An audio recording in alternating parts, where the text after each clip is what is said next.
अरे पगली, मायका भाभी से नहीं होता। सोनाली की भाभी सोनाली को 4 बार फोन कर चुकी थी, पर सोनाली फोन ही नहीं रिसीव कर रही थी। बाद में जब सोनाली किचन से बाहर आई तो देखा उसकी भाभी के 4 मिस कॉल है लगातार। वह देखकर वह घबरा गई, क्योंकि उसकी भाभी को पता होता है कि अगर सोनाली 2 बार में फोन नहीं उठाती है तो उसका मतलब यही है कि वह अपने काम में व्यस्त है और या फिर फोन से दूर है। अब सोनाली का मन घबरा रहा था, क्योंकि भाभी के 4 फोन लगातार आने से उसे टेंशन हो गई थी, क्योंकि सोनाली की मम्मी का तबीयत इन दिनों ठीक नहीं चल रही थी। अब 2 दिन पहले ही सोनाली अपने मम्मी से मायके में मिलकर आई थी। फिर भी सोनाली ने हिम्मत करते हुए अपनी भाभी को फोन लगाया, और फोन जैसे ही भाभी ने उठाया तो सोनाली को रोते हुए कहा, दीदी मम्मी जी हमें छोड़कर चली गई हैं। रात को अच्छे से सोई थी। सुबह आपके भैया और मैंने खूब उठाने की कोशिश की, पर वह नहीं उठी। अब हमने डॉक्टर साहब को बुलाया, फिर उन्होंने बताया कि मम्मी जी अब इस नहीं रही। दीदी आप जल्दी से घर आ जाओ। इतना सुनते ही सोनाली की आंखों से आंसू बहने लगे। पापा तो पहले ही उसे छोड़कर जा चुके थे, और अब उनकी माँ भी नहीं रही। सोनाली तो बिल्कुल बेहाल हो चुकी थी। अब सोनाली ने रोते रोते यह बात सक्षम को बताई, तो पति को बताई, तो सक्षम ने उसे संभाला और उसे जल्दी से कार में बैठाकर मायके ले गया। सोनाली जैसे ही अपने घर पहुंची तो अपनी माँ के शरीर को देखकर उसे लिपट गई और खूब रोई। आखिर में सक्षम ने उसे किसी तरह समझाया और माँ का अंतिम संस्कार किया।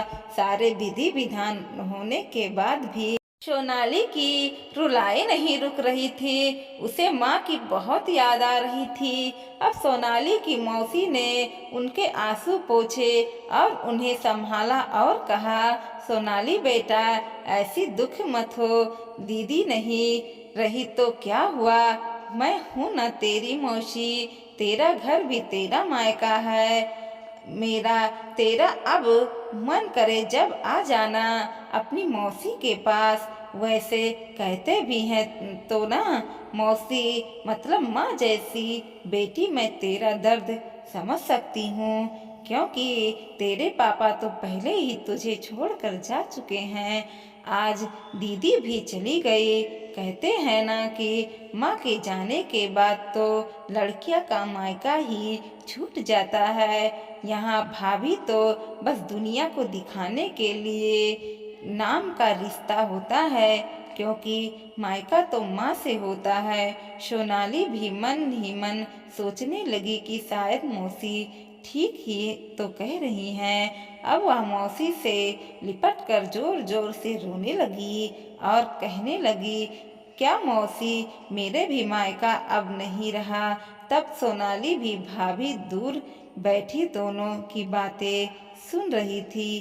पहले तो भाभी ने सोनाली को चुप कराया और फिर उसे दिलासा दी। फिर भाभी ने मौसी से कहा कि मौसी जी आपने ऐसा कैसे कह दिया कि मायका केवल माँ से ही होता है।